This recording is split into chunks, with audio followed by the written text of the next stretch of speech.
Jeg hedder Misa, jeg er 54 år, og jeg bor i Frederikssund. Jeg kommer i Fjordlandskirken, og det er jeg rigtig glad for. Jeg tror, Fjordlandskirken er et godt sted for mig, fordi her kan jeg komme, som jeg er. Først og fremmest, jeg kan komme som den, jeg er. Jeg kan komme, når jeg er glad, og når jeg har masser af energi. Men jeg kan faktisk også komme, når jeg er træt, eller uoplagt, eller måske ked af det. Og fællesskabet er rummeligt. Og så er det et godt sted at møde Jesus, fordi vi har nogle folk her i kirken, nogle prædikanter, som elsker Jesus, som ønsker at bære ham frem, og at vi skal lære ham at kende.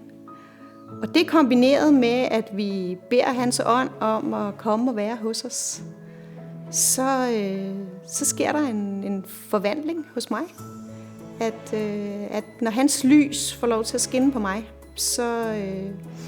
så bliver jeg gladere. Måske også mildere og mere overbærende. Og det tager jeg med mig, når jeg går hjem om søndagen og tager med mig ud i ugen. Derfor synes jeg, at Fjordlandskirken er et godt sted at være.